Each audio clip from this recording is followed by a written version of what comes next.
Hi there, my name is Julie and I'm a program officer at Evergreen. Welcome to the Civic Tech Playbook for Canadian Municipalities, a webinar for the Community Solutions Network. So first off, a bit about Evergreen. We are a national nonprofit organization dedicated to making cities and communities flourish.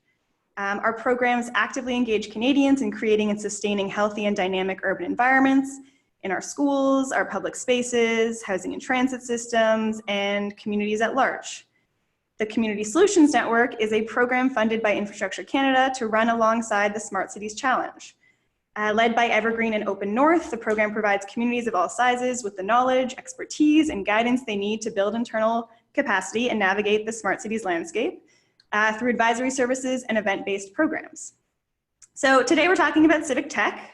In November 2018, Code for Canada released their Civic Tech Playbook for Canadian Municipalities.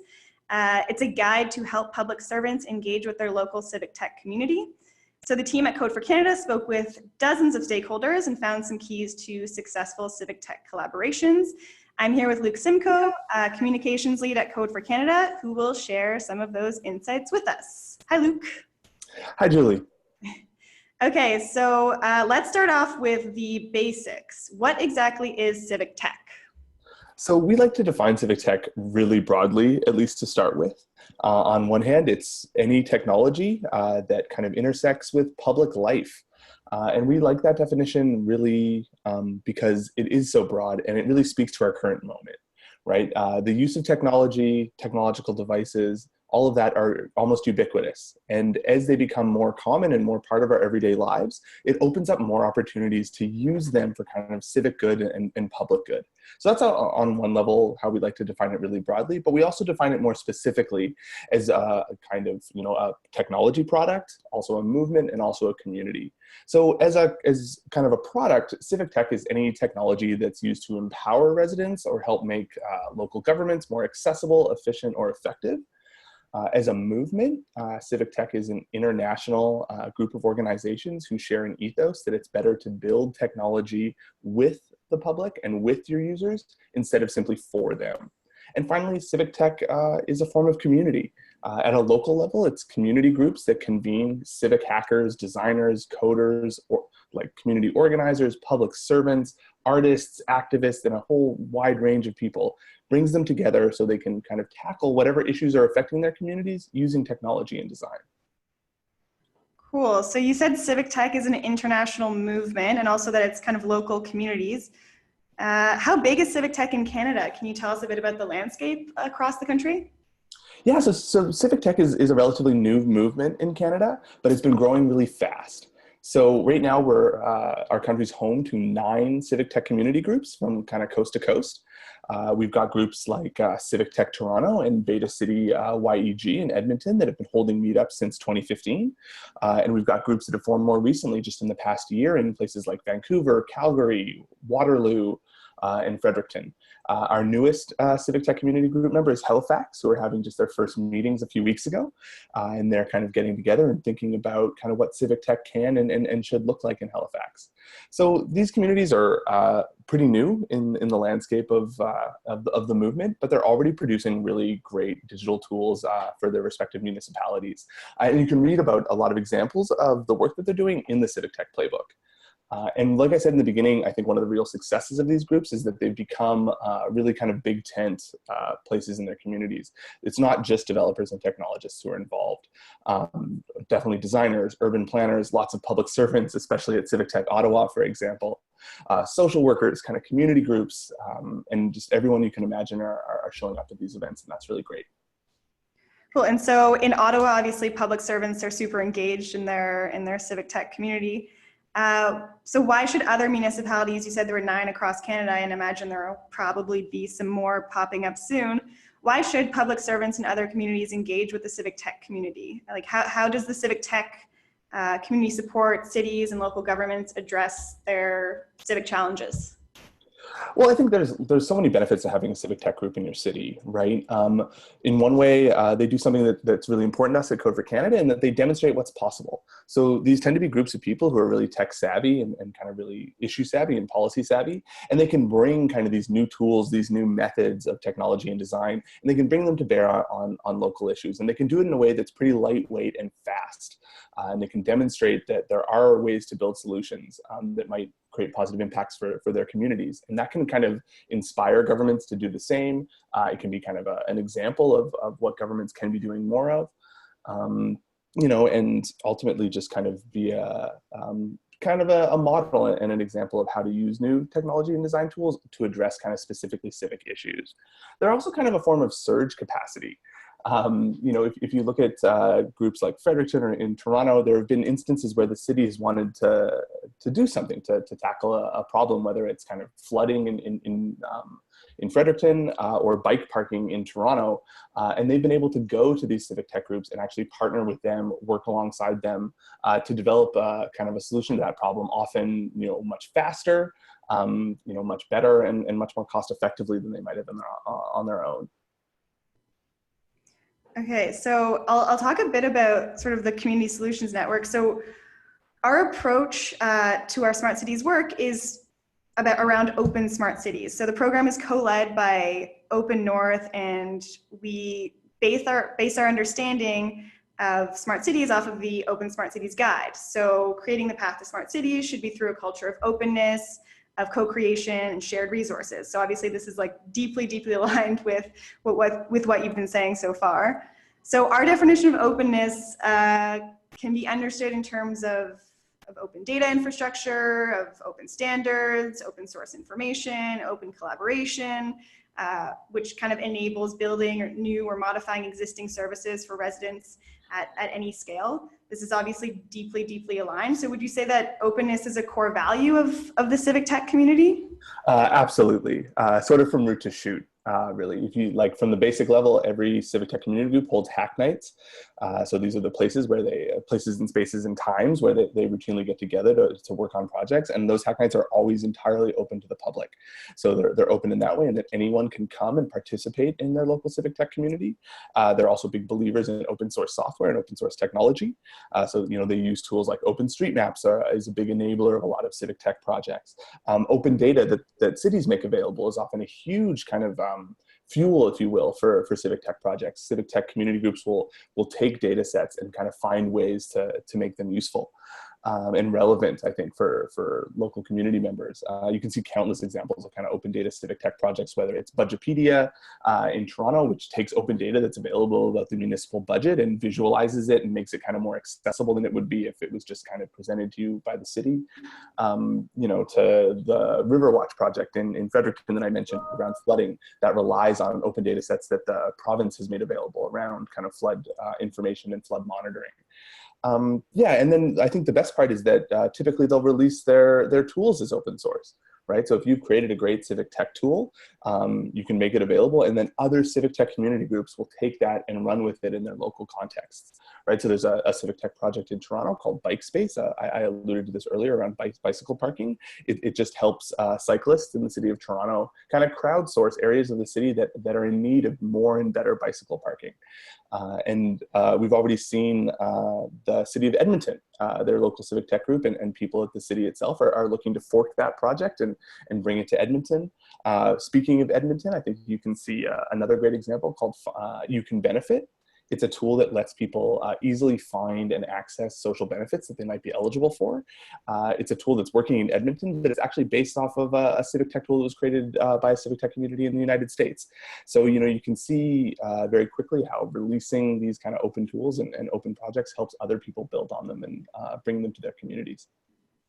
Right. That's so many concrete examples, because we've been sort of talking to municipalities across the country through the Community Solutions Network, and I mean, not all of them, but some of them don't necessarily see the value of creating open data sets and putting their data out there. They either don't have the data or the resources to manage them. A lot of them said it's just kind of the GIS, the Geographic Information Systems folks off the side of their desk, and they don't think that the community would even really use them. So these are all kind of clear examples of the community definitely using them. How would the civic tech community react to that? So, I'd kind of like to turn that question on its head and actually talk about the reaction we hear from public servants and specifically kind of public servants who are working around open data when they connect with their civic tech community groups. As you said, it can be difficult, I think, sometimes inside of local governments to demonstrate that there's a real demand for open data. It's not like whole bunches of everyday citizens are necessarily downloading these data sets. But what civic tech community groups are great at is demonstrating that there's not only demand, but also kind of tangible positive impacts that come from it. So by partnering with your local civic tech group, you can actually give some of the open data that you do have to them and see what they make with it and see kind of the products and the impacts that come out of it. And you can use that as a kind of use case, a case study to demonstrate why you should be doing it more often. Yeah, I mean, and we also hear that municipalities are always kind of looking for those different use cases and looking for like how it has had impact. And, if they're trying to convince others of the benefit, it's always great to have these great use cases. So it's great. Okay, so what first step you mentioned hack nights and hackathons before and kind of, releasing open data to the public. What other steps can public servants take to engage with their civic tech group? I'm really happy to answer this question. It's why we created the Playbook. So the Civic Tech Playbook that we released is actually divided up into a series of plays. That's why it's called a Playbook, that are a series of steps. They're not necessarily linear, that public servants can take to engage with their civic tech groups, to build relationships, to build trusts, to create opportunities for collaboration, and ultimately get to impact. So what I'll start with is kind of what we call Play Zero in the Playbook. And we call it just show up, make friends, talk about your work. So if there is a civic tech group in your community, go to a hack night, see who's there, see what kind of projects are being worked on, talk to people, kind of talk to your work, talk about your work at the city and what challenges you're facing. You certainly don't have to be a technologist to do this. I think any public servant can find some value in going to their civic tech group. And frankly, like civic tech community groups want to hear from people who are coming from kind of different perspectives. I can tell you firsthand that anytime kind of public servants or politicians come sort of unannounced to civic tech meetups, the people there are really enthused. It shows them that the city's interested in their work and kind of gets them energized to keep doing it. I think people in civic tech groups really see that public servants have a particular insight and kind of invaluable experience around the issues affecting their community. And they probably want to talk to you about that. They want to see what kind of challenges you're facing, and they want to find out ways that they can get involved. So, simply do it, show up, make friends, talk a bit, and take it from there. And just, do that and remember that it's just a first step, right? It's kind of the bare minimum, I'd say, to starting the relationship, but it's a good way to start. And it's, you're not going to be able to build kind of a strong foundation, I think, without showing up, being seen, being present, and ultimately kind of being a part of the community itself. Right. Also, I've realized that we're using the terms hack night and hackathon, and not everyone might know what that means. Can you explain a little bit what that means? Totally. Yeah. So those are sort of different things. But what I'll do is I'll actually start with a hackathon. So a hackathon is something that probably more people are familiar with. And they're typically kind of one day or multi-day kind of marathon events where technologists and others come together to really intensely try to solve a problem. They're typically challenge driven, where there's different sort of stakeholders who come, they present challenges, the community breaks up into groups who want to tackle those specific challenges, and they spend, anywhere from 12 to 72 hours with or without sleep, usually with a lot of coffee and pizza, kind of trying to solve that problem, right? And, quite frankly, they're wonderful events. Sometimes they come up with solutions, sometimes they don't. But what they always do come up with is a lot of really great relationships and inspiration and learning. And so that's why hackathons are pretty cool, and you might want to go to one. Now, hack nights are kind of like if you took a hackathon and you just held a small one every week or every 2 weeks or every month. They're informal gatherings for the civic tech community where whoever wants to show up does, and they kind of get together. They announce that they're going to put their energy into a given project. They see if anyone wants to join them, and they go to town. And then what's interesting is, unlike a hackathon, civic tech hack nights kind of create continuity. Right? Instead of just working on a project for one focused sprint of 72 hours, you can work on a project every week or every couple of weeks for a really long period of time. It allows you to kind of tackle, different or potentially larger scale problems, and sort of increases, I think, the likelihood of actually getting to a solution, because frankly, it's hard to do a lot in 72 hours. Right. And different people kind of pop in and out. Definitely, right? There's always, typically civic tech community groups will have kind of a core community. They're volunteer driven things, right? There's no one's being compensated to run a civic tech hack night. And so, there's a core group of organizers typically, and then a community that surrounds them that kind of comes in and out, contributes to projects, leaves for a bit, brings in a project, etc. And if you're looking to find these, they're typically hosted on places like meetup.com, Eventbrite, Facebook.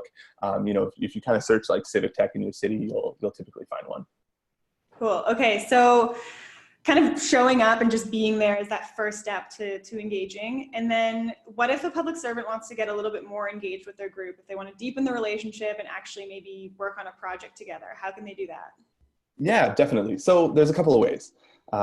First is, do something that is maybe easy for government and somewhat more difficult for civic tech groups, and that's like provide some resources, right? In particular, governments often have space. Civic tech groups are looking for space. So offer up some of your space to the community. Host a hack night. Be a hack night sponsor for a month and bring the community into your space. Give them a place to work. And provide, an opportunity to meet more of them, to have, kind of those incredible productive collisions that occur when people are sharing the same space. And demonstrate that you think that hack nights are a kind of activity that belongs in civic space. So that's one thing you can do. And if you're going to do that, you typically, need a bit of a big space with definitely good Wi-Fi, plenty of electrical sockets for laptops and whatnot. And that's something you can definitely offer the civic tech community and begin to deepen that relationship. Another is to, bring a challenge forward, make a project pitch. Chances are there's something you're working on that maybe you could use some help with. Bring that to the community, bring that to the group, share what opportunities you have for them to get involved in helping you solve some of your challenges. That's something that will really get people excited and demonstrates again that you see the value in your local civic tech community group and you're curious to begin working with them even at maybe a pretty surface level. And again, I can tell you from experience that sort of civic tech projects that are connected directly to the city really energize people. So I mentioned Bike Space earlier. That was a project that actually was supported by the city. There was actually some sort of financial resourcing that was put behind it. But what also happened is that the people working on that project knew it was a tool that the city was going to take up and use. And that really got them energized, because I think if you build something, what you're building it for is so that people will use it. And if you know that the city's going to kind of get behind the thing that you're working on, it really galvanizes people. And that project, Bike Space, while it was being worked on at Civic Tech Toronto, was consistently really well attended. There was always lots of people attached to the project, lots of different skill sets that were able to be sort of brought to bear on the challenge. And it was really just energetic. Right. That's incredibly motivating to have the city there and know that it's actually going to be incorporating instead of, having to pitch it to them later. Okay. So if a public servant is coming to a hack night and they're putting a pitch together or they're putting their challenge forward, how might they go about doing a really good pitch? That's a great question. I think everyone wants to get better at pitching, right? So, the simplest and frankly most earnest advice I can give someone is to actually workshop the pitch with, a local organizer, right? There are people who are deeply involved in their civic tech communities, and they're going to have a really strong understanding of what's going to resonate with them. So, ask them to listen to the pitch and offer some advice and kind of iterate on it together. And that'll help you also verify that it's the kind of project or the kind of challenge that people want to work on. Another really important thing to think about is to make sure that you're not pitching something that has a really predetermined solution. Bringing forward something that looks more like a kind of municipal request for proposals, where the solution's really scoped.